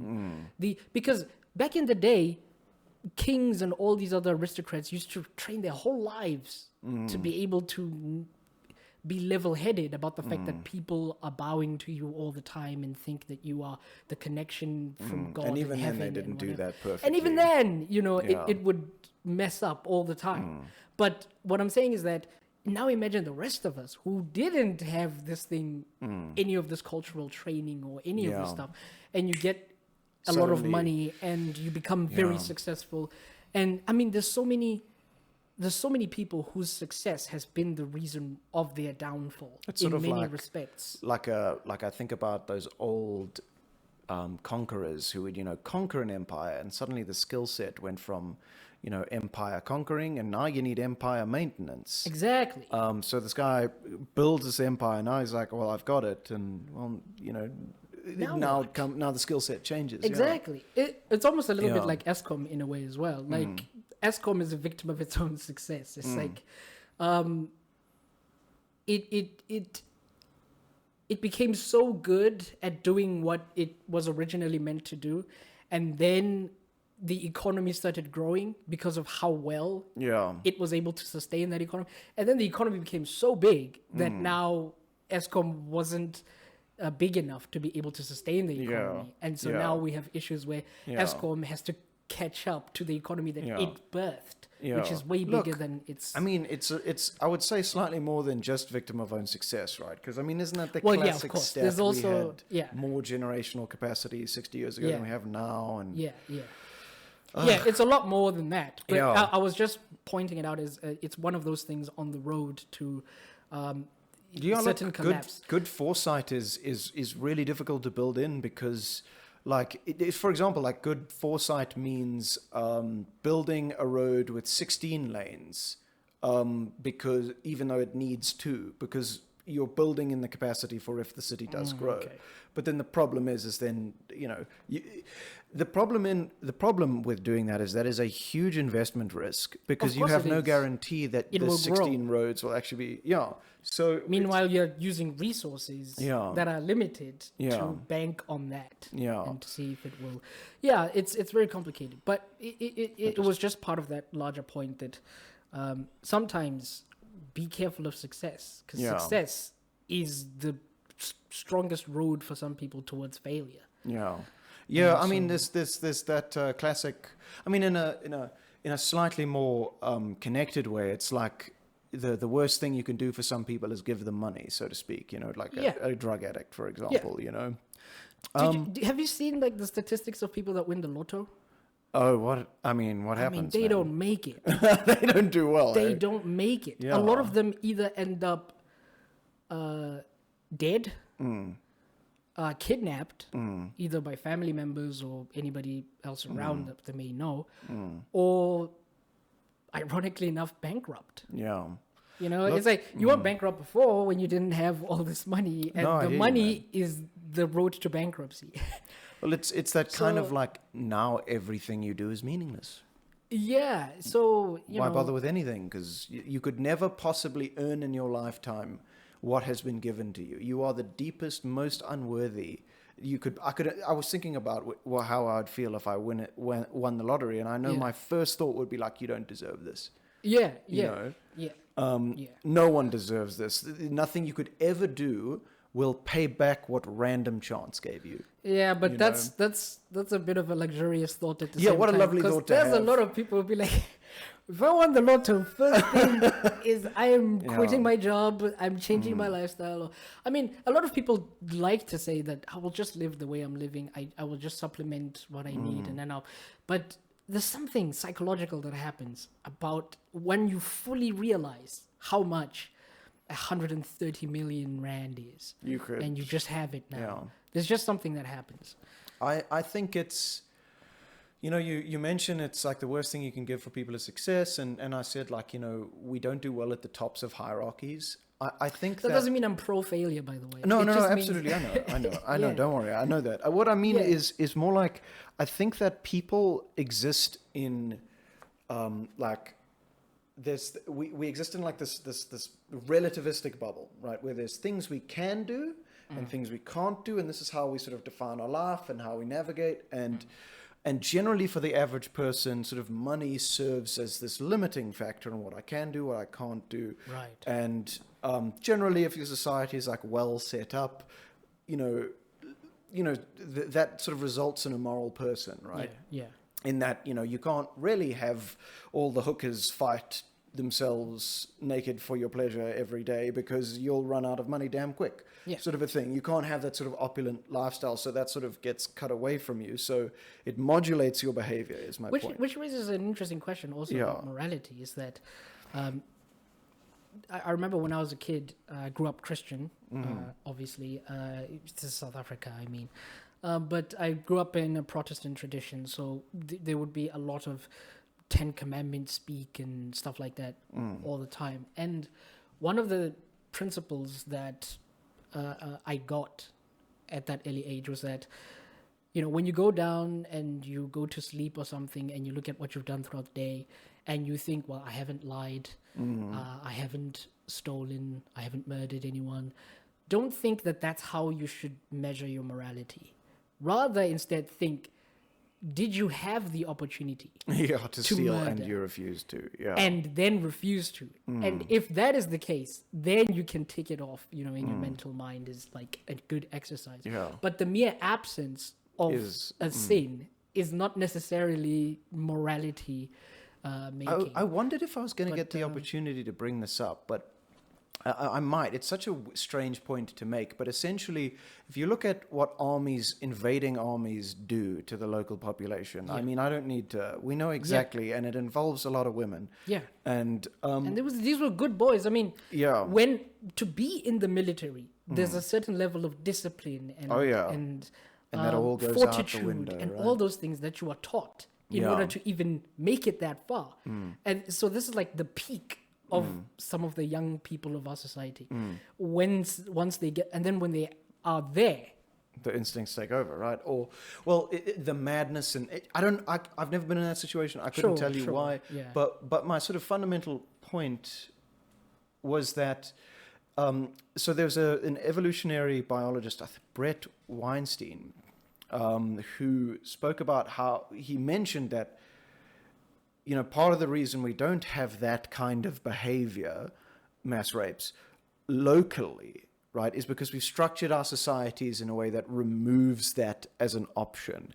And that was such an interesting way of looking at the world, as because, we had the Colosseums in Rome where it was just death, fights to the death, essentially. So it's like, to think about the ways in which we have structured society such that all of these old circuits that are there, that will come out under the right circumstances, so that they just don't have an opportunity, right? But this is where someone like Zizek, I love that guy. yeah. Yeah. Zizek would show up and say, "Not so fast." He's quite a pessimist, so I don't always agree with him. But there's some like really nice insights he makes, and he's quite vulgar, and that sometimes can be entertaining. But this is, I think, where he would come in and say, you think you have structured a society where this is not an option and where none of this happens. But there are situations where it's almost like the purge in a sense, where there are episodes or instances where this exact type of behavior will manifest itself in society, and it will do so in a way that abides to the logic of this society. Okay. And then you will think that you pushed it away, but actually it's just the underbelly. Now it's the underbelly. But it's an underbelly that still functions with the exact same kind of logic. I need more. I need like an example to understand. Yeah. That's what I'm getting at. So the way that he would put it is to say, so you have a society where there's not a lot of sexual assault and everybody respects, these people and whatever. And the idea is that women are precious and they are wonderful resources, and you shouldn't violate a woman in this way and all those things. This is purity and blah, blah, blah. And then you will have this underground sort of view of purity where if you actually get a woman who's a virgin or whatever, and you have sex with her, then you purify your own impurities because of how pure she is. And trying to get at that purity will make you I have seen examples of that where it's like, oh no, if you eat, this classic thing of like, if you go to war and you kill somebody and you like eat them, you get their power, sort of a thing. Right. It's that sort of it's that sort of thing where there's like a psychological play here where now the criminals in said society will do specifically sexual, they will have like a sexual deviancy when they do their crime. Yeah. So that this thing that you think you moved away is still in your society. It's still part of how your society functions. But now it appears in the underbelly. In other words, I hear you, but the instinct's always there, right? So you're never going to be able to get rid of it, but rather it manifests. Right, but what he's saying is that the practice of it, for it to manifest in this way, is specifically because top society removed this thing. Right, and like how these fetishes emerge is like literally right. about what so is in other words, not if we allowed. look at a society that's more about if we look at a society that's like let's say in a comedic sense, like a society that'll be like totally about free love, and then in the criminal sect they get married. Do you know what I mean? Exactly. Exactly. Which means that it's still the same thought process happening. It's just been flipped.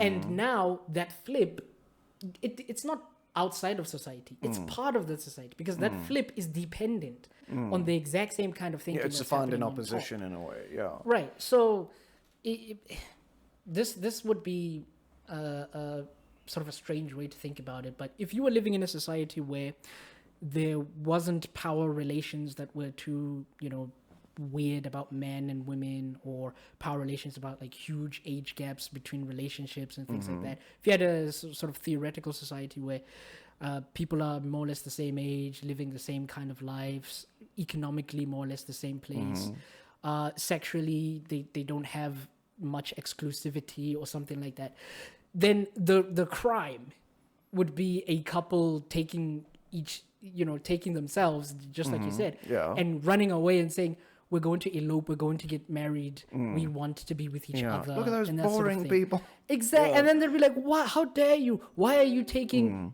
this woman away from the rest of us?" What? Then it becomes sort of a crime in that society. Yes. So what he would be talking about then in terms of sexual violence is that, okay, maybe we have reduced the frequency with which it can happen. It literally but then when you have sorry, go for it. Yeah. When you have the serial murderers or really heinous events, if society should break down at any pocket in this society, the first thing people are gonna go to is deviancy of the sexual behavior. I would say that's sort of the key word was breakdown into society, i.e. like that's the function it's preserving, or it's creating this layer of stability over like. Well, no, when I say breakdown, I mean it as the thing that kind of exposes the underbelly. but the underbelly's always been there.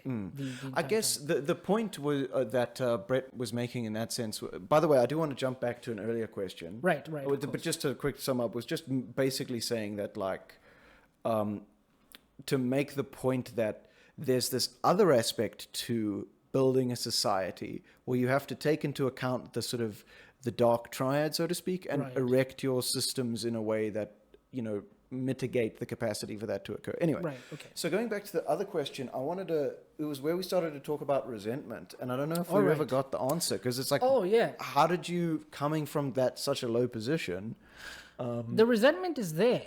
I don't think it's something that or maybe I'm too humble. Sometimes, I'll be self-deprecating in some of my comments and kind of harsh on myself.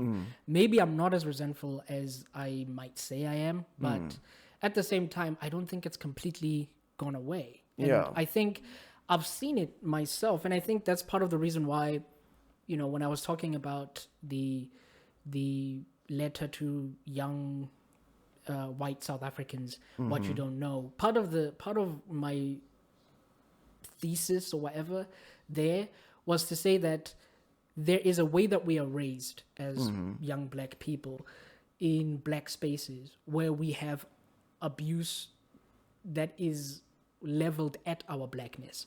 And it's something you won't see, or something that a lot of white kids won't understand. And then when you grow up, you sort of have this thing against some white people, or it can spill over to white people, because they're sort of ignorant about it. And you think that the ignorance would say to me that means I have to understand they don't know. But sometimes the ignorance is more aggravating to me. How can you not know? Because of that, right? It's like, how can something so egregious happen and you not know about it, and you think that it's business as usual, and then it aggravates you even more. And I've seen it in, I think, some of my peers, and I think that's why you sometimes see these instances of people railing against whiteness or whatever, especially amongst young black South Africans, in a way that sometimes feels out of left field for a lot of white people who may have never even, like, they don't know what at all is going on, And one of the things that I've seen is in my own life. I don't think I've ever been, prejudiced against a white person. In fact, I'm one of those people that grew up in a multiracial society, went to multiracial schools. So the people in the dumps were things like different that. colors, or absolutely, absolutely. People they were all like me. We only saw white people in the magazines that I was picking up. Okay. For a second, I was thinking, like, there's something. With just like Western culture being like diversity is the most important virtue to strive for. I just imagined a very diverse group of children in a dump, and then someone being like, "Yes, exactly, we've made it." There's like a if you will say, like, a neoliberal angle to that. Where it's like, when I remember there's a cartoon when Kamala Harris became vice president, and Kamala or Kamala. Sometimes very difficult to get it, but they showed people who were dressed in Islamic religious garb with a bomb coming in. They were saying, at least it's by a woman this time. And it's like is it ever gonna matter outside of this? Because no, that wasn't the situation. But what happened was, my grandmother, she used to be a domestic worker back in the apartheid days. And she was a domestic worker to this white family where she worked, she was placed in a room in the house. So, in the yard, rather. So the yard had, like, the main house, and then it would have a small room at the back for the domestic worker, so that you can be essentially there as much as you are needed. But at the same time, there's some distance, to say that you have to give us, you have to understand. It is literally, you're not part of the family. It's like in the architecture. Sorry. Yeah, exactly. And what happened is, she used to be given this can like it's like an open can, maybe a can of beans, for example, where they had removed the top and smoothed it out. And that would be something that she would have to use to drink. That was her cup, because they didn't want to share utensils from inside the house with her. Wow. And this wasn't even unique to her. I think there was are a many common thing at old the time. domestic workers that have this kind of story. Yeah. Where you're not given the utensils of the house, you're given a tin and things like that, so that you don't kind of interact in that way with the people in the house. And yet she would have described, the family and the experiences, amicable, they were paying well, and she liked the kids, and the kids saw her as family and all that sort of thing. So she would almost as if not acknowledge that aspect, but they gave you a tin, to drink from instead of the glasses in the house, because they didn't want you defiling, I guess, their utensils and stuff like that. Like they wouldn't even give you a nice glass. Exactly. So that's you sort of grow up with that kind of story, right? And then, especially for a lot of black kids that grow up in the township, your grandmother is very important to you, and she's probably also very strict towards you, and so you think to yourself, how can she have this much deference to these people, but to you, who is like her flesh and blood and all that stuff, like she's way more strict, way more demanding. She would not take a tin can from you if you were to bring her, a glass to drink with or something. I see what you're saying. Yeah. And it starts to become this sort of thing where unspokenly it sort of simmers in your mind a little bit. And then Why the double standard? Exactly. Yeah. And the double standard that's preferential towards this other group of people who are being mean, clearly, but not But to me, who's doing you, my who's best who's doing your best. There's black text and all these. Like you do everything to try and sustain this woman, but as strict and strong as she is, as much of a pillar in your life as she is, she bends down to these people. Yeah. And in a way that insults you and everything you have done to try and, appease her in a sense, to try and be good to her. If she dies, she has to be, a good ancestor towards you and remember you well and all these things. And so you do everything to take care of her in this respect, to show respect, whatever. These people don't have to do any of that. They in fact show disrespect and still get her to bow down to. How did you deal with it? Is it something you still deal with? Or?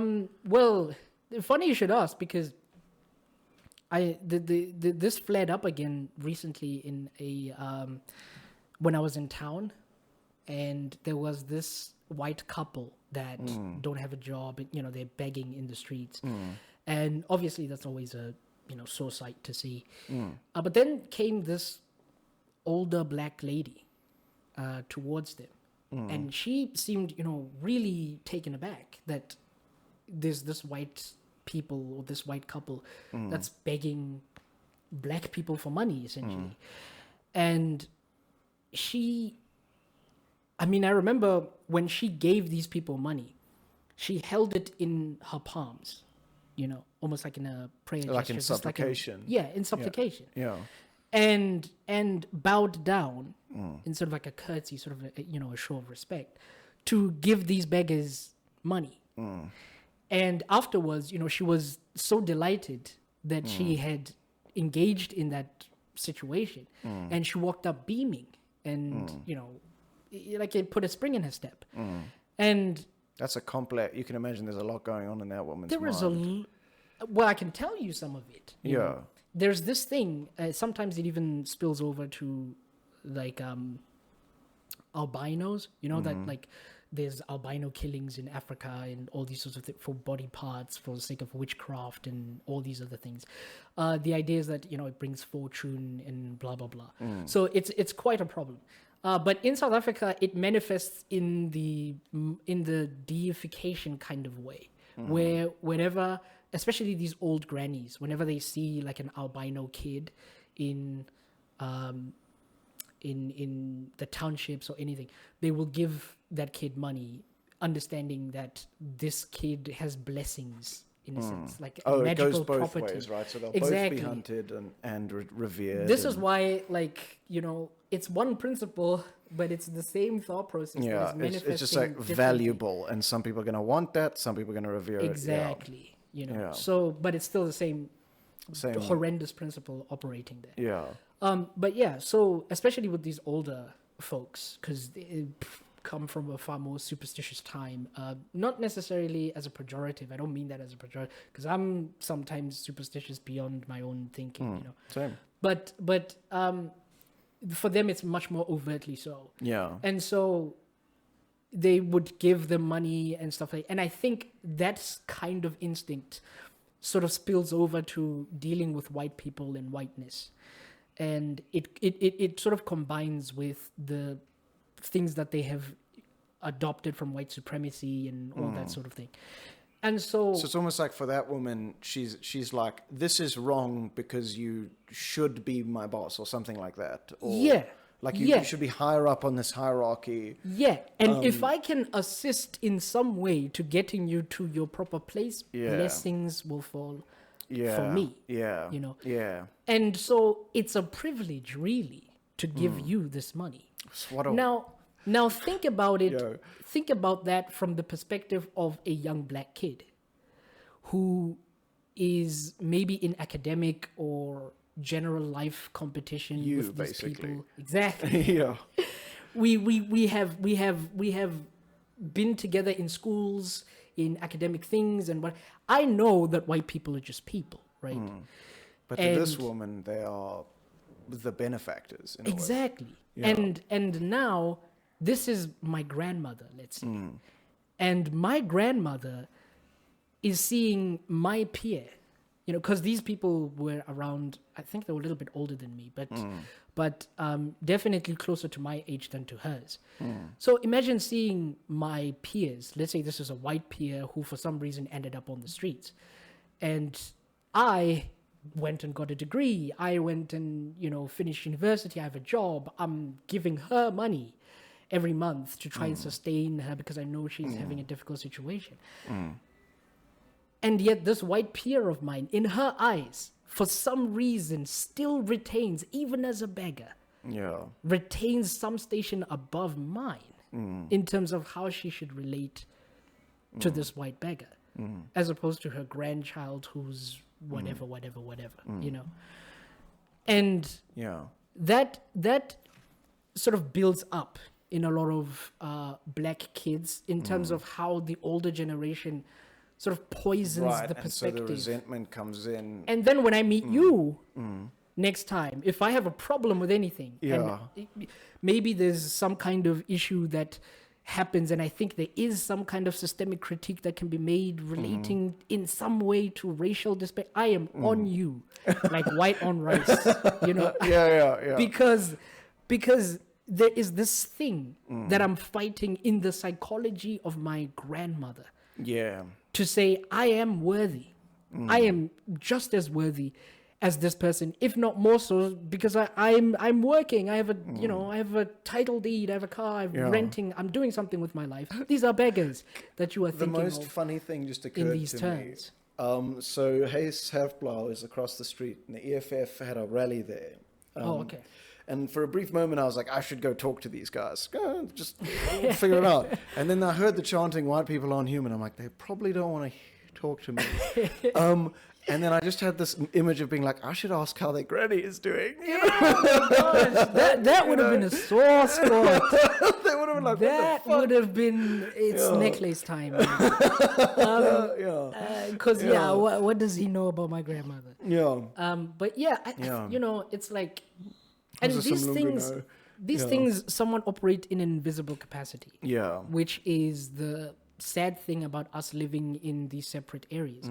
It's that we're still very much separated via apartheid kind of style of you live there, you live Yeah. there, and the economic situation sort of maintains it in a way under Yeah. the ANC who are enriching themselves. And then there isn't a conversation being talked about relating to things like this and what it even means, to grow up in this fashion, and what do you do with that kind of sentiment? I think the way that I have dealt with it is one, to maybe it's because I'm quite an introspective person, is to think, well, what is it about me that that can improve in this situation? Yeah, it's generally the healthier view. I can't change the perspectives of white people overnight to say, now understand what I'm saying.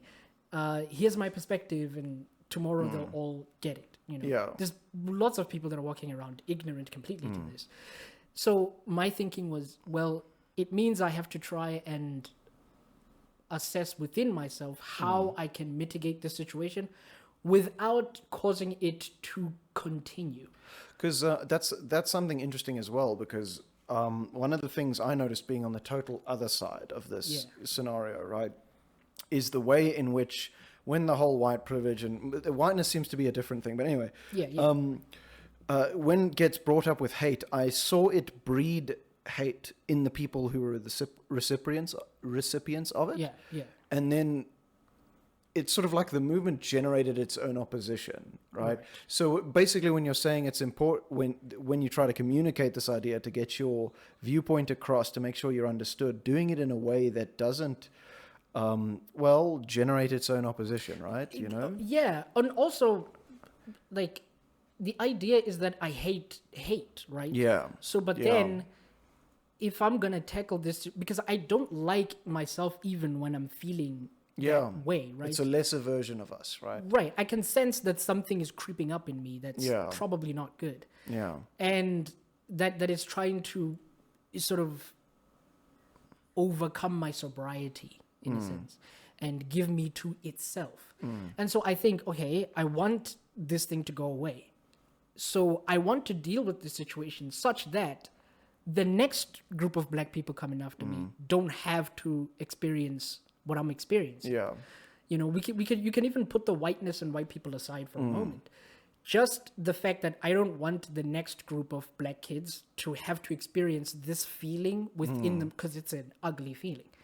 I don't specifically the feeling of the, like, are we talking about the difference in treatment of how your granny treats someone? And associating it with the whiteness of it all and all of that stuff. Could I phrase it like seeing someone get respect that doesn't deserve it? Right. That, or you, I suppose, but it's also coupled to not getting that respect yourself. It's like if both parties were respected, you'd be fine. It's exactly. Weird. Exactly. You know, it's just that there's this mismatch, and I know it's happening along racial lines because of the brutality that they have had to experience. To be inculcated in their minds that the white person is better. Could I ask you a kind of weird question? I mean, I mean, isn't that just a conversation you need to have with your granny? Exactly. This is why I'm saying that first and foremost it's a conversation to be had with myself. Yeah. To say that, you know, this situation, the way that it's affecting me in the way that it is, do I want to deal with it such that I just perpetuate its spread to other people, to other young black people, or do I want us to deal with this situation such that we don't have to experience this again? Or even at an internal level, just our internal regulatory system of seeing what we're seeing. Do we want to deal with it such that I go to those white people, punch them in the face, and then this problem just perpetuates? It just keeps on going. Like, there's no point at which we do something heroic and are able to say, okay, we don't want this hate to continue to spread itself, and we want to cut it off, and let's do something decisive to do that. And I think part of it is talking to ourselves about it. But then the reason why it's difficult to talk to the grannies about it is they are operating in a completely different psychological landscape. Yeah. And this is something that I've talked about when I was talking about making a new South Africa, or, you know, something like that, is that the old way of thinking is still inside their heads. And it's very, very difficult to try and unmake it. You know, I mean, my own grandmother. The bun is out the oven, so to speak. Yeah. The time for change was when she was 14 and now she's 80. Exactly. Like Yeah. she's quite prejudiced in many ways that she thinks about the world or things Yeah. like that. And to try and break this down is going to be, and also you never know when the next incident will be. So you can't always guard and say, you know, next time you see a white person, please don't curtsy or whatever. Or the next time you see me doing what, can I have some of the reference and, you know, the deference and what it's going to be a very long conversation. Yeah. And I think it's much easier to unpack it amongst young black South Africans Yeah. than it is to go back in time and try to upend it in the older generation. Well, I think certainly one of the ways to do that is to talk about it, because that's Yeah. one of the things I think about in terms of like the podcast is like for me one of the difficulties was like why talk at all, and I mean one of the reasons I did it was because I saw the frivolity of a lot of other ideas that get out there, and I thought fuck it can't be worse than that, and also because the alternative is silence. And I hunger for this. I hunger for for deep. Right now, you've given me insights that I would never have gotten I wouldn't have known what to Google, wouldn't have known what to ask. It's just not possible that I could have neural networked it and learned Yeah. it somehow, right? This is the beauty of conversation. And anyway, so the point is like this is so much more preferable to silence, where we all just pretend like, oh, I've got nothing important to say. By the way, dude. We've got to wrap it up. Sure. So just for the last sort of question, which is something I ask all my guests, is what would to the younger version of you? I mean, I'm fucking the question up. Basically, what advice would you give to somebody who'd been in your position, with the lessons you've learned now? Like, what do you be like? Hey, dude, you gotta try this. You gotta do that. You know, or Yeah. Maybe time. yeah, Be mindful of time, I think. Not in the sense that time should dictate or dominate, you know, everything that you're thinking about. But, and I'm saying this to myself right now, not just to my to a younger version of myself, but we really have to get better at allocating our time. yeah. And deciding when to do what and when not to do it. And I think Is this kind of like don't leave things to the last minute kind of a story, or yeah, it's a bit of that, but it's also like be aware that time is a thing. So this is kind of a weird way to yeah? put it, but I can feel the depth in here. Like there's another 2-hour conversation here. You know. there actually is, because Yeah. I'm planning a video that's called South Africa 2.0, but the first one is already out. But lesson 2 is about time, and it's about what time is it in South Africa, and it is. I'm going to try to make it not one of those hour-long, maybe like 20 minutes, but it's going to be dense because there's a lot 2 of times speed. exactly Yeah. because there's a lot of stuff about time there. Yeah. That I want to get across about South Africa. You know, even this thing that I'm talking about with the old lady, like she's operating at a time that's different to my time. Yeah. You know, to the ordinary, like nowadays. South Right. You're African blending time. time and context. I see what you mean. Exactly. So there used to be this concept. As I say, I grew up Protestant, and there was this verse or phrase or whatever they would say, you know, the wise men know how to discern the times. You know, and that is a very important thing, to know what time you are in. So it's not just run out of time. It's know where you are, know what opportunities you have. Exactly. Yeah. And just be able to know what it is needed in your time. Yeah. If you know, if you're gonna talk about going back to the past, there's a lot of some of these neo-African people they have this concept called sankofa, which means to look back into the past and try to retrieve certain aspects of it. Like that is a very corrosive relationship with time. You are in the time that you are in, Yeah. and you have to be mindful of that, because Yeah. if you're not, you will be swept into a different time. Yeah. And that is going to dislodge you mentally, societally with your peers. Are you with saying everything. if so? The Sangoma would be like, look, there's all of this ancestral wisdom. You should keep No, it. they're not Sangoma, Sankofa. It's all this Sankofa? type of, yeah, it's What's like that? a whole philosophy where they say retrieving things from the past to try and give us a direction into the future. I mean, it's And- that's certainly. I would agree with that. Yeah, to a degree, on surface right? level, there's something about it. No, that's no, deeper immediately- level. Yeah, for You sure. But what I mean is that like the immediate impact of that is undone when what they actually seem to be doing is having an obsession with almost going back to that. I see what you're saying. Is it's look like you can imagine. I imagine it like you got a field of mud with occasional gems in it, and the core of the wisdom of that the phrase is to be like, go get the gems, right? Yes. And keep those because you need those, right? Yes. Stop repeating the mistakes of the past, right? That's Yes. like deep in there. But it seems like what those guys are doing, taking a wheelbarrow, pouring the shit in with it, and then coming back Yeah. like, I did it. You know? Exactly.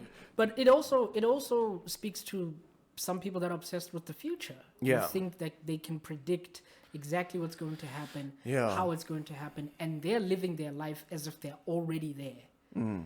You know, some of the people that are called long-termers, it's like a philosophy branch of people. It also sort of comes from some of the same people that do effective altruism. I don't know if you've heard of that. But I have. anyway, yeah, it's these long-termists also are people that are living life on the basis of, okay, there's going to be trillions of humanoid species that have evolved in the distant future. Let's live with their needs in mind, and let's and sometimes it means let's sacrifice whoever is around now. You know, that's Yeah. important as what's gonna happen in the Yeah. future. And there is also like that inkling of like, yeah, let's plan, but also Fuck you, we're what about me? living exactly. It's Yeah. like they're living in that time, Yeah. which I think dislodges you a Yeah. lot. I mean, there's this book. It's a fiction though. It's not. It's Slaughterhouse-Five. or Never The read it, Children's but I Crusade. have. That's by Kurt Vonnegut. Yeah. And it's a guy who gets dislodged in time and all this sort of thing. And I think that it's, it's quite prescient for what I'm trying to get across. Yeah. Like, be in the time you're in Yeah. and know it well. Okay. I love that, man. Mr. X, this was a deep pleasure. Thank you Yeah, for coming on, man. Thank you. I could have gone another 2 hours. Yeah, There's easily, so dude. much. Yeah. There's so much we could have done. Well, but that's yeah, how you know it's a good one. yeah. You know?